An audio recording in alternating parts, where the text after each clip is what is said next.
नमस्कार विद्यार्थी मित्रांनो. तर आपली कंबाईनची पहिली मॉक टेस्ट झालेली आहे आणि मी ते सगळ्यांसाठी फ्री ठेवलेली. ज्यांनी हे डायरेक्ट व्हिडिओ बघत असतील YouTubeवर, तर दिली नसेल तर स्टॉप करा आणि आधी टेस्ट सोडवा व्यवस्थित. ठीक आहे. मी डिस्क्रिप्शनमध्ये त्या टेस्टची लिंक देतो. त्याच्यावर जाऊन पहिली टेस्ट तुम्ही सोडवू शकता. त्यामधलं आज मी मॅथ रिझनिंगचं डिस्कशन घेतोय. सोहेल सर तुम्हाला जीएसचं सगळं डिस्कशन घेतील. टेस्ट सीरीजचा उद्देश हा होता, की सिलेबसच्या प्रत्येक पॉइंटला टच करायचं आपल्याला. प्रश्न अवघड आहे, सोपं आहे हे नाही उद्देश होता टेस्ट सीरीजचा. कुठलाही जीएस म्हणतो किंवा सीसॅट म्हणतो मी, मॅथ रिझनिंग म्हणतोय, की प्रत्येक सिलेबसच्या पॉइंटला आपला कव्हर झाला पाहिजे. जेणेकरून तुम्हाला जे प्रश्न आले नाहीत, तो तुम्ही पुस्तकामधून टॉपिक कव्हर कराल. एवढाच उद्देश असतो टेस्ट सीरीजचा. ठीक आहे. अवघड प्रश्न, सोपे प्रश्न ह्यानं तुमचा कॉन्फिडन्स वाढवायचा पण नाही, कमी पण नाही करायचा. टेस्ट सीरीजला या दृष्टीने घ्यायचं, की आपण सगळा सिलेबस वाचला आहे का? कारण मी सगळे पेपर सिलेबस आणि जुने प्रश्न अशा पद्धतीने आम्ही सगळ्या मित्रांनी मिळून काढलेले होते. ओके. तर त्या पद्धतीने टेस्ट सीरीजला घ्या, जेणेकरून तुमचे 500 प्रश्न आणि त्याच्या अवतीभोवतीचा सगळा सिलेबस तुमचा कव्हर होईल. ठीक आहे. तर मॅथ रिझनिंगला सुरू करू आपण डिस्कशनला आता. पहिला प्रश्न होता, एबीसी यांचा पगार 2 3 5 या प्रमाणात आहे. जर त्यांचा पगार अनुक्रमे 15% 10% आणि 20% वाढला, तर त्यांच्या पगाराचे नवीन गुणोत्तर किती? आता ह्यांचा पगार किती होता एबीसीचा? 2 3 5. काय म्हणलंय? वाढला. वाढला म्हणजे काय? 15% वाढलं म्हणजे झालं किती रे? 115% झालं. 10% वाढलं म्हणजे झालं किती रे? 110% झालं. 20% वाढलं म्हणजे झालं किती? 120% झालं. कळतंय? हे शिकवलंय आपण सगळं. हे किती येणार? 23. हे किती येणार? 20 चा 100. परत हे 0 गेले. हे 0 गेले. तर इथं 10 आहे, इथं 10 इथं पण 10 करू आपण. बे के बे, बेन 10 आहे. तिन्हीकडे 10-10 आलं. ह्याला सगळ्याला जर 10 ने गुणलं तर डिनॉमिनेटर गायब होईल. म्हणजे वरचं सगळं आपलं काय येणार? रेशो येणार. किती आहे रे हे? 23 एक्के 23. 11 त्रिक 33 आणि 12 पंचे 60. किती येणार? 23 33 60. Option number 3. कळतंय का? पुढे ₹5,625 एबीसी यांच्यामध्ये अशा प्रकारे वाटले, की एला बी व सीच्या अर्धे रुपये मिळाले, बीला ए व सीच्या 1/4 रुपये मिळाले, तर ए आणि बीला एकूण किती रुपये मिळाले? आता कसं करायचंय बघा. एला काय मिळालंय? एला बी आणि सीच्या अर्धे रुपये भेटलेत. ओके. बीला ए आणि सीच्या 1/4 रुपये भेटले. बीला ए आणि सीच्या 1/4 हे एवढं मांडता आलं ना, ह्याच्यातच निम्म गणित सुटतंय. तर ए आणि बीला एकूण किती रुपये मिळाले? तर ए आणि बीला एकूण किती रुपये मिळाले? आता मी काय करतोय, एक फॉर्मॅट बनवून ठेवू आपण, ठीक आहे. मी या 2 ला ना इकडे टाकतो. बरोबर. एला इकडे घेतो. बी अधिक सी भागिले ए.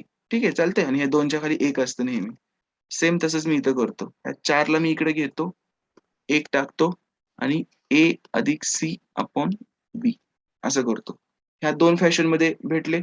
आता मला सांगा, या दोन्हीवरून ए, बी, सी यांची बेरीज किती आली रे? 3. आपली भाषा आणि त्यांची भाषा बघा कशी वर्क करते इथे. 3 आली.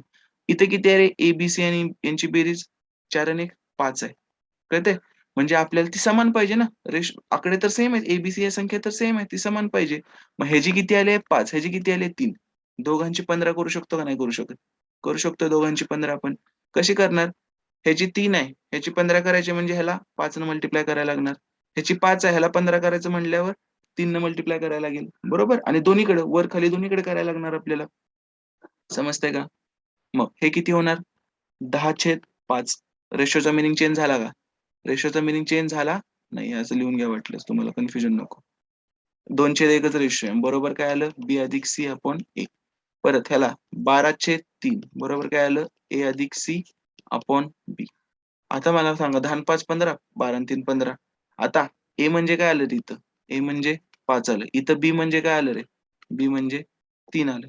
मग ह्याच्यावरून सी निघणार नाही का तुम्हाला? निघणार ना. 5 आणि 3 8. तर सी किती येणार आहे? सी बरोबर 7 येणार आहे. इथपर्यंत काय आलं? आपल्या रेशोवरून आपण व्हॅल्यू काढल्या. तर ए आणि बीला एकूण किती रुपये मिळाले? आता आपले टोटल किती आहेत? 5 आणि 3 8 आणि 7 15. आपले टोटल आहेत 15 आपल्या भाषेत. पण त्यांचे किती आहेत रे? 5,625 म्हणजे आपल्या 15ला ते काय म्हणतायत? 5,625 म्हणतात. आपल्याला काढायचंय कुणाचं? ए आणि बीचं. आपले ए आणि बी किती आहेत? 5 आणि 3 8 आहेत. आपले ए आणि बी 5 आणि 3 8 आहेत. तर आपलं 8 म्हणजे किती? कसं करतो? तिरकस गुणाकार. क्वेश्चन मार्क बरोबर 5625 into 8 upon 15. हे किती येणार? 15 1 जा 15 त्रिक 45 उरले 11 15 सत्ते 5 दर्शे उरले 5 15 पाची 75 गुणिले 8. आता काय येणार? 8 पंचे 40 8 साती 56 आणि 4 60 8 त्रिक 24 आणि 6 30. काय आलं आन्सर? 3000. ओके. पुन्हा बघा तरी पण मी एकदा थोडक्यात सांगतो. जे मांडलंय ते लिहून घेतलं आपण. A ला असं केलंय आणि सगळे व्हेरिएबल एका ठिकाणी आणले. B plus C upon A बरोबर 2/1. A plus C upon B बरोबर 4/1. आता ह्यांची A, B, C ह्यांची बेरीज किती आली? 2 आणि 1 3 आली. इथे किती आली? 5 आली. पण सेम व्हेरिएबल आहेत तर बेरीज पण सेम पाहिजे बरोबर? मग काय केलं आपण? 15 बेरीज आणायचा प्रयत्न केला. म्हणून ह्याला 5 न गुणलं. कारण इथं 3 आहे, इथं 5 याला असावी 15 आला. मग 5 न गुणलं 10/5 केलं. त्याचा अर्थ 2/1 असतो. 12/3 केलं. त्याचा अर्थ 4/1 असतो. बरोबर? काही चेंज नाही केला. मग A ला B झालं आता. B ला 3 झालं आणि हे इथंच डायरेक्ट नाही करू शकत रे मुलांनो. इथंच डायरेक्ट नाही करू शकत कारण हे वेगवेगळं झालं ना. ज्यावेळी हे सेम होईल त्यावेळी आपण हे असं करू शकतो. म्हणून आपण त्याला सेम करायचा प्रयत्न केला. ओके. पुन्हा बघा कळून जाईल तुम्हाला. पुढचा प्रश्न बघा. 20 वस्तूंची खरेदी किंमत ही X वस्तूंच्या विक्री किमती एवढी आहे. जर 25% नफा होत असेल तर X किती? असं विचारलं. 2 पद्धतीने करू शकतो. एक तर मी तुम्हाला साधं सांगितलं ₹1 पकडायची खरेदी किंमत नेहमी आणि दुसरं काय डायरेक्ट ऑप्शन घ्यायचे आणि बघायचं.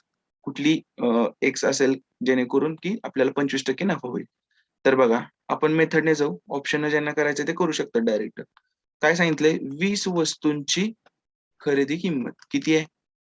बरोबर X वस्तूंची विक्री किंमत. बरोबर? आता मी तुम्हाला काय सांगितले? एका वस्तूची खरेदी किंमत काय पकडायचं म्हणून सांगितले मी तुम्हाला? ₹1 पकडू. मग 20 वस्तूंची खरेदी किंमत काय झाली? ₹20 आणि तीच काय झाली? X वस्तूंची विक्री किंमत झाली. 20 वस्तूंची खरेदी किंमत म्हणजे X वस्तूंची विक्री किंमत झाली. इथपर्यंत सगळ्यांना कळतंय का? इथपर्यंत सगळ्यांना कळालं. आता म्हणजे ही X वस्तूंची विक्री किंमत आहे. कितीला विकल्या रे X वस्तू? ₹20 ला विकल्या. X वस्तू ₹20 ला विकल्या. कारण ह्याची खरेदी किंमत तीच त्याची विक्री किंमत आहे. पण हे ₹20 ला विकल्यामुळे नफा किती झाला रे? 25% नफा झाला. म्हणजे गोष्टी विकल्या कितीला? 25% नफा घ्यायचा असेल तर आपण कितीला विकतो? 125% ला. पण आपल्या 125% ला ते काय म्हणतात? ₹20 ला विकलंय आम्ही. 125% म्हणजेच ₹20 ला विकलंय. मग 125 म्हणजे 20 असेल तर 100 म्हणजे किती? 25 पाचा 100 25 चोक 100. 5 एके 5 5 चोक 20 4 चोक 16 आणि 100 नेहमी काय असतं आपली कॉस्ट प्राइस असते. मग ही X वस्तूंची काय झाली? विक्री किंमत एवढी आहे. ठीक आहे. X किती आलं मग? 16. कळतंय का? समजतंय सगळं? किंवा तुम्ही डायरेक्ट 16 वर 20 करा. 16 वर 20 म्हणजे ₹4 नफा. तर 100 वर किती? 4 एके 4 4 चोक 16 4 25. 25% नफा. कळालं का? दोन्ही पद्धतीने ऑप्शन घेऊन करायचं असेल तर तसं पण करू शकता किंवा हे आपण ₹1 वाला सांगितले. अजिबात अवघड नाही. एकदम सोपं आहे. सगळं शिकवलेलं आहे आपण. ठीक आहे. पुढे A ने ₹1200 ने एक व्यवसाय सुरू केला. B आणि C अनुक्रमे 3 व 6 महिन्यांनी त्यात सामील झाले. A, B, C. A ने ₹1200 ने एक व्यवसाय सुरू केला. त्याच सगळ्या प्रोसिजर वापरतोय. आठवतंय का बघा? जे मी शिकवताना करतो किंवा तुम्हाला हे करताना सांगतो, डिस्कशन वेगवेगळे तेच करतोय मी आणि त्यालाच सुटतं सगळं. बी आणि सी अनुक्रमे 3 व 6 महिन्यांनी त्यामध्ये सामील झाले. आणि वर्षाच्या शेवटी म्हणले म्हणजे 12 आहे. 3 महिने म्हणजे हा 9 महिने बिझनेसमध्ये होता. 6 महिने म्हणजे हा उरलेले 6 महिने बिझनेसमध्ये होता. सामील झाले. जर वर्षाच्या शेवटी नफा 2 3 5 आणि हा ए पूर्ण होता म्हणजे 12 असणार. 2 3 5 हा नफा आहे. हा नफा इन्व्हेस्टमेंट इंटू टाइम ह्याच्या रिलेटेड असतो. ह्यांची इन्व्हेस्टमेंट माहित नाही आपल्याला. म्हणून हे अशीच लिहितो बी आणि सी. तर बी ने किती रुपये गुंतवले? आता बी ने किती रुपये गुंतवले? आता हे बघा किती आहे रे हे? हे ह्याच्या किती पट आहे? बेसख्ख जर 12 केलं 600 गुणिले 12. 600 गुणिले 12 बारसक्क 72. हे ह्याच्या 7200 पट आहे. हे ह्याच्या 7200 पट आहे. आता मग आपल्याला इथं पण काय पाहिजे? हे ह्याच्या 7200च पट पाहिजे. इकडे पण काय पाहिजे? हे ह्याच्या 7200 पट पाहिजे. हे येईल तिथं जे काही यायचं ते मग. मग काय करू शकतो आपण? 3 गुणिले 7200 बरोबर काय पाहिजे आपल्याला? 9 गुणिले बी पाहिजे. कारण त्यांनी बीचं विचारलंय. बरोबर? बीची गुंतवलेली रक्कम एवढी आहे. कारण 2 गुणिले 7200 म्हणजे हे येतंय. समजतंय का तुम्हाला? 2 गुणिले 7200 म्हणजे हे येतंय. तर 3 गुणिले 7200 म्हणजे हे यायला पाहिजे. कारण ते रेशो काढून रिडक्शन करून तर आले ना हे. ठीक आहे. मग कसं करू शकतो? 3 एके 3, 3 त्रिक 9, परत 3 एके 3, 24 दुनी 48, 24 त्रिक 72 म्हणजे 2400. बी बरोबर काय आलं रे आपलं? 2400. बी बरोबर काय आलं आपलं? 2400. आहे का ऑप्शन? समजतंय? Next simple. आपण हे असं सरळ करत आलोय. मी उलटा विचारला प्रश्न. विचारू शकते एम-पी-एस-सी उलटा प्रश्न. 5 माणसे दिवसाला 6 तास काम करून 6 दिवसात 10 खेळणी बनवतात. हो का? 5 माणसे दिवसाला 6 तास काम करतात आणि 6 दिवस करतात आणि खेळणी किती बनवतात? 10 बनवतात. तर 12 माणसांना दिवसाला 8 तास काम करून 12 माणसं दिवसाला 8 तास काम करून किती खेळणी बनवायचे? 16 खेळणी बनवायचे. तर किती दिवस लागतील? हे काय आलं तुमचं? मॅन. हे काय आलं तुमचं? वर्क. Man days. म्हणजे हे मॅन, हे डेज म्हणजे टोटल टाइम तुमचा हा आणि हे बरोबर total work. Man days is equal to total work is equal to constant. कसं करायचं? तर एक्स काढायचं तुम्हाला. एक्स बरोबर काय? तिरकस गुणाकार. 5 गुणिले 6 गुणिले 6 गुणिले 16 भागिले 12 गुणिले 8 गुणिले 10. 8 एके 8, 8 दुनी 16, बे एक बे, बे पंचे 10, 5 ला 5 गेले, 6 एक 6, 6 दुनी 12, बे एक बे, बे त्रिक 6. किती आलं रे? 3 आलं आन्सर. 5 माणसे 6 दिवस 6 तास. 12 माणसे 8 तास एक्स दिवस. बरोबर टोटल वर्क लिहिलं आणि हे इकडे तिरकस गुणाकार करा ना फक्त हा असा. संपला विषय. ठीक आहे? पुढे काय फॉलो काय करायचं आपल्याला प्रिन्सिपल ह्याच्यात कन्सेप्ट कुठली फॉलो करायची? Man days is equal to total work is equal to constant. हे आपल्याला ह्याच्यामध्ये फॉलो करायचं आहे. पुढे नेहमीच्या वेगाच्या 3/4 वेगाने चालल्यास ठराविक अंतर पार करायला 2 तास 2 तास जास्त लागतात. तर नेहमीच्या वेगाने ते अंतर पार करायला किती वेळ लागेल? कॉन्स्टंट काय आहे? सगळ्यात पहिल्यांदा काय सांगितलंय? Speed is equal to distance upon time. शोधायचं काय असतं सगळ्यात पहिल्यांदा ही गणित आली की? हे गणित आले की सगळ्यात पहिल्यांदा तुम्हाला शोधायचं कॉन्स्टंट काय? काय कॉन्स्टंट आहे रे? ठराविक अंतर. तेच अंतर. अंतर काय झालं म्हणजे कॉन्स्टंट झालं. ते अंतर पार करायला किती लागेल? ठीक आहे. अंतर काय झालं? कॉन्स्टंट. नेहमीच्या वेगाचे 3/4 म्हणजे स्पीड जर आत्ता 4 असेल, ठीक आहे. नंतर किती सांगितले? 3/4. नेहमी डिनॉमिनेटर म्हणजे काय? इनिशियल घ्या. हे सगळे माझीच वाक्य आहेत बघा. तीच मी रिपीट करून सांगतोय. नेहमीच्या वेगाच्या 3/4 सुरुवातीचा 4 पकडा, नंतरचा 3 पकडा. वाटल्यास करून बघा. 4च्या 3/4 किती येतं? येतंय का 3? कळलं का? म्हणजे जुळतंय आपलं. हे मेथड्स आहेत. शॉर्टकट म्हणू शकता तुम्ही ह्याला किंवा कन्सेप्टच आहे खरं तरी. पण तुम्ही समजून घ्यायचं हे सगळं. 4चे म्हणजे नेहमी आधीचा 4 होता, तर नंतरचं काय झालं 3. पार करायला 2 तास जास्त लागतात. आता डिस्टन्स कॉन्स्टंट असल्यावर speed is inversely proportional to time. म्हणजे आता टाईमचा रेशो काय असणार रे? 4:3 जर स्पीडचा रेशो असेल, तर टाईमचा रेशो 3:4. काय सांगितलंय? 2 तास जास्त लागतात. 2 तास जास्त लागतात. आपल्याला किती लागले रे जास्त? बघा ना, 1 लागला ना. म्हणजे आपल्या 1ला ते 2 तासाची किंमत करतायत. आपल्या 1ला ते 2 तासाची किंमत करतायत. मग आपल्या 3ला कितीची करतील रे? 6 तासाची. बरोबर. आपल्या 4ला कितीची करतील ते किंमत? 8 तासाची. त्यांनी काय विचारलंय? तर नेहमीच्या वेगाने ते अंतर पार करायला किती वेळ लागेल? किती आहे रे नेहमीचा वेग तर 4 आहे ना. मग 4 पार करायला 6 तास लागेल. किती आला आन्सर? 6 तास. तुम्हाला ते डिस्टन्स किती आहे विचारलं असतं, काय सांगितलं असतं? डिस्टन्स बरोबर काय असतं परत? Speed into time. किती आहे आपलं स्पीड? 4 आहे आणि त्याला टाईम किती लागलाय? 6. 4 सक्क 24. ज्यांना खालनं करायचंय 8 त्रिक 24. फॉर्म्युला फक्त समजून घेतलाय. वापरला कुठेच नाहीये. समजतंय का? ह्याला म्हणायचं ॲप्लिकेशन करतोय आपण फॉर्म्युलाचं. रट्टा नाही मारत आहे फॉर्म्युला. हं? समजतंय?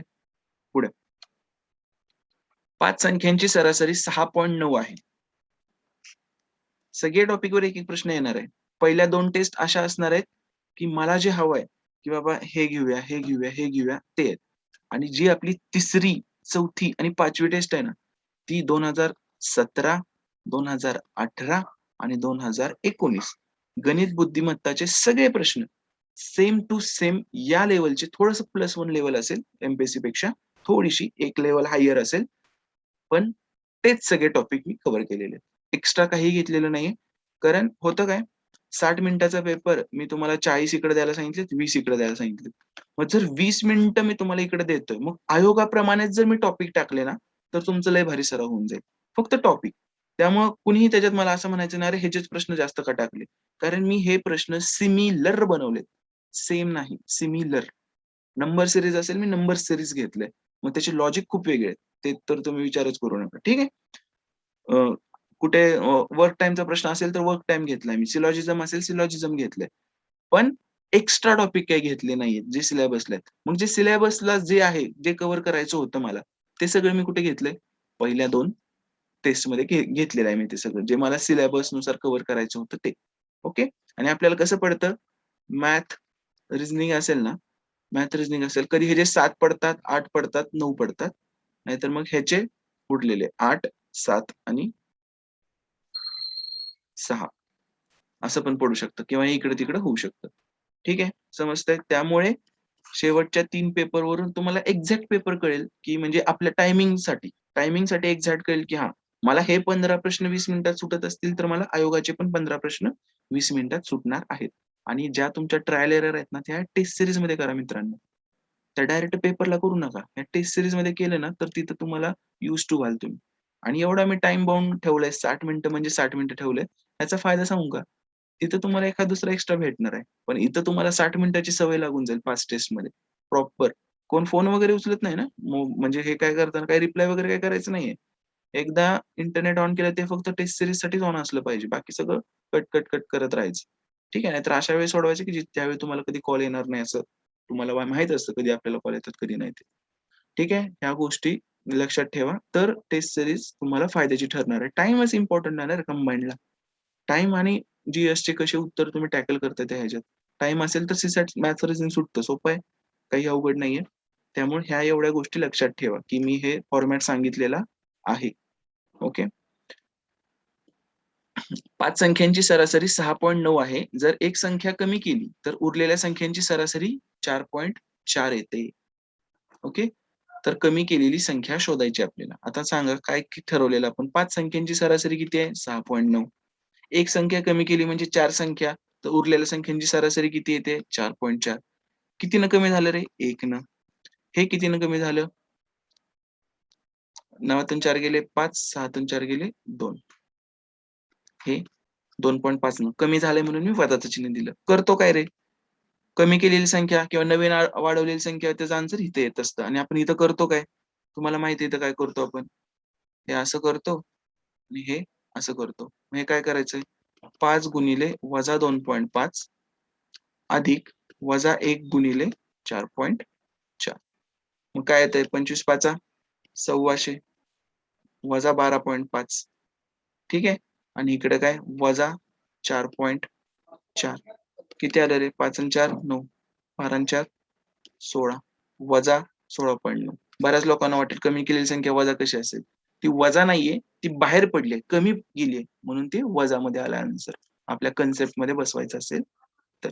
तुम्हाला नॉर्मल करायचं असेल तर तुम्ही 6.9 गुणिले 5 करा. त्याची काहीतरी बेरीज येईल. त्यानंतर तुम्ही 4.4 गुणिले 4 करा. ह्याची काहीतरी बेरीज येईल. ह्या बेरजेतून ही बेरीज वजा करा. तुम्हाला तुमचं हे आन्सर भेटेल. मग ते पॉझिटिव्ह भेटेल तुम्हाला. ठीक आहे. तुम्हाला जी मेथड योग्य वाटते ती. कारण हे इथं मोठे-मोठे गुणाकार करायला लागतात. तुम्हाला प्रॉपर करायला लागेल. इथं आपले छोटे-छोटे गुणाकार येतात. बघा ना, 1 गुणिले 4.4 करायचंय. 25 5 600 हे तुम्हाला माहीत आहे. ठीक आहे. मग हेच कुठे-कुठे वापरू शकतो आपण एजेसचं सरासरी विचारते, वर्गातल्या मार्कांची सरासरी येते. तिथं पण तुम्ही हेच वापरायचं. शिक्षकाचं वय वाढवतात. 2 मुलं निघून जातात, 2 मुलं ॲड होतात. काही फरक नाही पडत. 2 मुलं निघून गेली असती तर 5चं 3 केलं असतं आपण. इथं वजा 2 घेतलं असतं. हे सेम टू सेमच फॉलो केलं असतं. ठीक आहे. कळतंय? काय आलं 16.9. पुढे चार्जेस हा शब्द किती प्रकारे मांडता येईल जेणेकरून सर्व स्वर एकत्र असतील? आता सर्व स्वर एकत्र ठेवायचे. स्वर कुठले-कुठले आहेत? ए आणि ई आहे. मी काय करतो ए आणि ई ला एकाच खुर्चीवर बसवतो आणि बाकीचे काय आहेत? सी, एच, आर, जी आणि एस. किती झाले रे? 1, 2, 3, 4, 5, 6. 6 झाले. 6 जागा झाल्या. मग ह्याला किती प्रकारे अरेंज करतो? 6 फॅक्टोरियल. पण त्यांनी काय म्हटलंय? स्वर एकत्र पाहिजेत. पण असं म्हटलंय का ए इकडेच पाहिजे आणि ई इकडेच पाहिजे. हे ए, ई इकडे-इकडं त्यांच्यात ॲडजस्ट होतील की नाही ए, ई. मग किती आहेत हे? ए, ई किती प्रकारे ॲडजस्ट होतील? 2 फॅक्टोरियल. 6 factorial into 2 factorial. किती येतं हे 6 फॅक्टोरियल पाठ असेल 720 असतं. 2 फॅक्टोरियल 2 असतं. बे शून्य शून्य, बे दोन्ही 4, बे साती 14. 1440. समजतंय? कळतंय सगळ्यांना सर्व?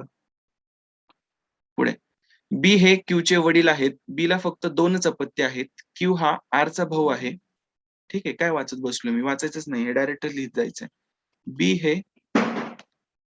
क्यूचे वडील आहेत. प्रत्येक वेळी ब्लड रिलेशन पडायला लागले आता. क्यूचे वडील आहेत. बीला फक्त 2च अपत्य आहेत. ठीक आहे. क्यू हा आरचा भाऊ आहे. क्यू हा आरचा भाऊ आहे, म्हणजे हे पण बीचं अपत्य झालं. ठीक आहे. आर मुलगा आहे का मुलगी आहे माहित नाही. आर ही पी ची मुलगी आहे. आता कळालं आपल्याला आर ही पी ची मुलगी आहे. मग आता हे नवरा बायको असणार आणि ही बायको होणार हा नवरा आहे म्हटल्यावर. ठीक आहे. ए ही पी ची नात आहे. ए ही पी ची नात आहे, म्हणजे ह्या दोघांपैकी कुणाचं तरी लग्न झालेलं आहे. एस हे ए चे वडील आहेत. आता एस वडील आहेत. आता क्यू ला वडील बनवू शकतो का? नाही. म्हणजे एस चा वडील कोण असणार? त्यांचा जावई असणार. तो इथं लिहायला लागणार आपल्याला. आणि हे आर चा नवरा असणार तो ना. ठीक आहे. एस हे ए चे वडील आहेत. तर एस चे क्यूशी नाते काय? एस कोण आहे क्यूचा? एस कोण लागतो रे क्यूचा? एस ला काय म्हणणार क्यू? एस ला भाऊजी म्हणणार ना. बहिणीचा नवरा काय असतो आपला? भाऊजी असतो. त्यामुळे आन्सर काय झालं? भाऊजी. व्यवस्थित लिहित जायचं. खडाखोड होत नाही, काही होत नाही. सगळी उत्तर सुद्धा बरोबर येतात तुमची. ठीक आहे. एक माणूस पश्चिमेकडे तोंड करून उभा आहे. तो पश्चिमेकडे तोंड करून उभा आहे. ठीक आहे. तो 45 घड्याळाच्या दिशेने वळला. 45 डिग्री म्हणजे इथं. घड्याळाच्या दिशेने म्हणजे असं, असं वळला. ठीक आहे. पुन्हा 180. 180 म्हणजे परत कुठे आलं? इथं आलं. घड्याळाच्या दिशेनेच वळला. ठीक आहे. म्हणजे ह्याच्या विरुद्धच येणार डायरेक्ट. नंतर 270 घड्याळाच्या विरुद्ध दिशेने. आता हे 180 तर झालं. आता इथून परत असं गेला ना. इथपर्यंत गेलं 180. आता 90 करायचं आपल्याला.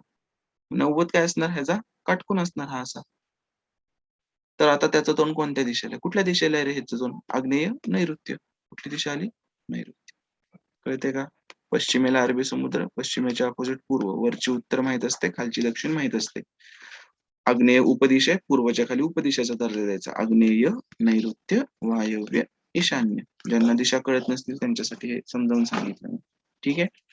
पुढे पझल कंपल्सरी 2 प्रश्न ठरलेले आहेत. मी पण 2 टाकलेले आहेत त्यामुळे वेगवेगळे. P Q R S T V W आणि झेड एका वर्तुळाकार टेबलाभोवती केंद्रकाकडे तोंड करून बसलेत. किती जण आहेत? माझा 3 आणि 3 6 2 8 आहेत. आपलं काम खूप हलकं केलं त्यांनी. हे असं काढायचं. सर्कल काढायचंच नाही, असं काढायचं म्हणजे समोरासमोर कळतं. टी हा आरच्या उजव्या बाजूला दुसऱ्या क्रमांकावर आहे. टी हा आरच्या उजव्या बाजूला दुसऱ्या क्रमांकावर. 1 2. किजो, आता हे किजो कुणाच्या बाबतीत आले? आरच्या बाबतीत आले. किजो पीच्या उजव्या बाजूला तिसऱ्या क्रमांकावर आहे. 3 2 1. आता बघा, पीच्या उजव्या बाजूला तिसऱ्या क्रमांकावर आला आर. ठीक आहे. एस हा पीच्या डावीकडे दुसऱ्या. एस हा पीच्या डावीकडे दुसऱ्या. आणि आता आणि म्हटले. आता आणि कोणाच्या बाबतीत आले? एसच्या. इथं काय होतं मगाशी? किजो. किजो कोणाच्या? जवळच्याच्या बाबतीत म्हणजे आरच्या बाबतीत. पण आणि असेल तर ते पहिल्याच्या बाबतीत असतं. म्हणजे आणि इथं आलं म्हणजे कुणाच्या बाबतीत असणार आहे? एसच्या बाबतीत. आणि क्यूच्या उजवीकडे चौथ्या क्रमांकावर आहे. 4 3 2 1. इथं काय असणार? क्यू. 1 2 3 4. क्यूच्या उजवीकडे चौथ्या क्रमांकावर आहे. कळालं? झेड हा व्हीच्या उजवीकडे तिसऱ्या क्रमांकावर आहे. आता झेड हा व्हीच्या उजवीकडे तिसऱ्या क्रमांकावर. 1 2 3. बघूनच कळतंय ते, जास्त काय करायची गरजच नाहीये. पण झेड इथं असेल आणि व्ही इथं असेल, 1 2 3 हे पण येऊ शकतं बरं का. झेड आणि व्ही असं पण येऊ शकतं, पण पुढचं बघू. तर तिसऱ्या क्रमांकावर आहे की जो पीचा शेजारी नाही. कोण? व्ही हा पीचा शेजारी नाही. मग जर व्हीला जर मी इथं घेतलं असतं, तर तो पीचा शेजारी झाला असता ना.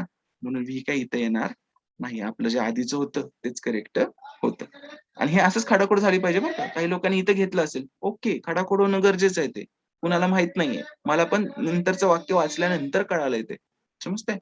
तर टीच्या उजवीकडे दुसऱ्या क्रमांकावर कोण आहे? टीच्या उजवीकडे दुसऱ्या क्रमांकावर कोण आहे रे? 1 2. झेड. समजलं? पुढे जर कस्टमला आता हे असं लिहिलंय. ह्याचं तुम्हाला काय सांगितलेलं मी? डायरेक्ट एकाखाली एक लिहून घ्यायचे. UCTSMO. खूप सोपं पडतं, लगेच कळून येतं. आता हे बघितल्याच कळतं हे असं झालेलं आहे. मग सेम तसंच पॅरेंटला करायचं तुम्हाला. PARENT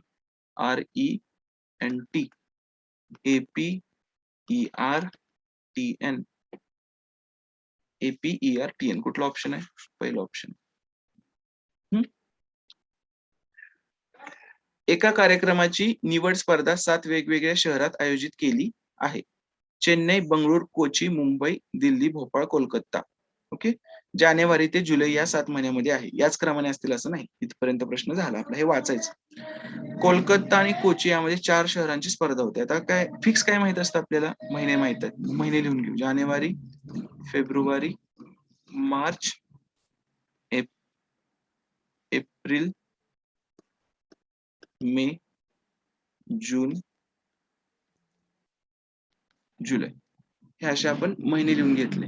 आता बघा कोलकाता आणि कोची यामध्ये 4 शहरांची स्पर्धा होते. आता कोलकाता आणि कोची किती होते? 4. 4 शहरांची स्पर्धा होते. कोलकाताची स्पर्धा जूनमध्ये नाही. कोलकात्याची स्पर्धा जूनमध्ये नाहीये. म्हणजे कोलकाता इथं नाहीये. मग इथं नसलेले कोलकाता इथं क्रॉस करून घेतलं. कोलकाता आणि बंगळुरू यांच्यामध्ये फक्त एकाच ह्याची स्पर्धा आहे. ठीक आहे. आता 4 ठेवायचे आपल्याला. मला सांगा 4 मी कुठे-कुठे ठेवू शकतो बघा. हे 4 इथून जर मी काढले असे, हे 4 मी इथून काढले, तर कोलकाता आणि कोची असं ठेवू शकतो. ठीक आहे. मग मी काय करू? कोलकाता इथं लिहितो. 1, 2, 3, 4 करतो आणि इथं काय करतो? कोची लिहितो. कोची चालतंय, कोलकाता नाही. दुसरं काय करतो मी? कोलकाता लिहितो आणि खाली काय लिहितो त्याच्या? कोची लिहितो.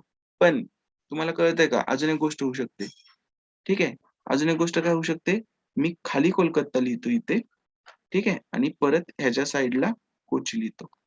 कारण वर कोण, खाली कोण आपल्याला कुठे सांगितले? म्हणजे आपल्या 3 पॉसिबिलिटी तयार झाल्या. इथं अजून चौथी होत नाही. कारण कोलकाता आपण इथं लिहू शकत नाही. कारण कोलकाता जूनमध्ये नाही म्हणून सांगितलं त्यांनी. ओके. इथपर्यंत आलो. कोलकाता आणि बंगळुरू या दोघांच्यामध्ये फक्त एकाच शहराची स्पर्धा आहे. कोलकाता आणि बंगळुरू. इथं बंगळुरू लिहिलं आणि ह्याला पण 1 सोडून बंगळुरू लिहिलं आपण. ठीक आहे. आणि इथं पण 1 सोडून बंगळुरू लिहू आपण. सगळं एकाच वेळी भरत राहायचं. हे तुम्हाला वाटेल, की हे वेळ जातोय. नाही. जर तुम्ही घेतलेली कंडिशन चुकली, तर अख्खं डबल करायला लागतं. त्यापेक्षा हे सायमल्टेनियसली बरं आहे. ठीक आहे. गॅमलिंग आहे ते. म्हणजे शेअर मार्केटमध्ये म्हणतात, की नाही तुमचे सगळे पैसे वेगवेगळ्या ठिकाणी गुंतवून ठेवा. त्या टाइप आहे. कुठला कुठलं जर चुकलं तुमची पॉसिबिलिटी ह्यातली, तर लगेच ती कट करून दुसरीकडे फिल करत राहायचं. पण तुम्ही सगळं एकाच ह्याच्यात वेळ घालवला, तर नंतर तुम्हाला सगळं पहिल्यापासून करायला लागेल. ठीक आहे. सेम तसं. चेन्नईची स्पर्धा कोलकाताच्या स्पर्धेनंतर लगेचच्या महिन्यात आहे. आता मला सांगा कोलकात्यानंतर इथं लगेच महिनाच नाही उरत आहे. ही पॉसिबिलिटी फेल गेली. ठीक आहे.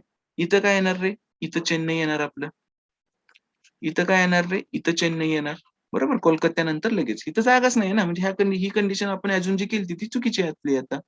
ठीक आहे. अं, इथपर्यंत आलो. दिल्लीची स्पर्धा भोपाळच्या आधीच्या महिन्यात आहे. आता दिल्लीची स्पर्धा भोपाळच्या आधीच्या महिन्यात आहे. ठीक आहे. म्हणजे दिल्लीची स्पर्धा भोपाळच्या आधी आहे. इथं येऊ शकेल. ठीक आहे. इथं काय येणार? इथं येऊ शकेल. दिल्लीची स्पर्धा भोपाळच्या आधी आहे. बघू आपण 2-2 झालेत, पण काहीतरी चुकू शकतं आपल्या ह्याच्यात. भोपाळची स्पर्धा मेमध्ये नाही. आता बघा भोपाळ मेमध्ये नाहीये म्हणजे ही कंडिशन नाही येणार. उरलं काय? झालं. आता कुठलातरी एक शहर उरलंय, पण त्याची गरजच नाही. आपल्याला काय विचारलंय? मार्चमध्ये कोणत्या शहरात स्पर्धा झाली? मार्चमध्ये काय आहे? मार्चमध्ये चेन्नईची स्पर्धा झाली. इथं पहिलं एक ब्लँक आहे ना, ते राहिलेलं. राहिलेलं गाव लिहा इथं. कुठलं राहिलंय? मुंबई राहिलंय आपलं. ठीक आहे. मुंबई कुठे झाली? जानेवारीमध्ये मुंबईची स्पर्धा झालेली आहे. कळालं? नेक्स्ट.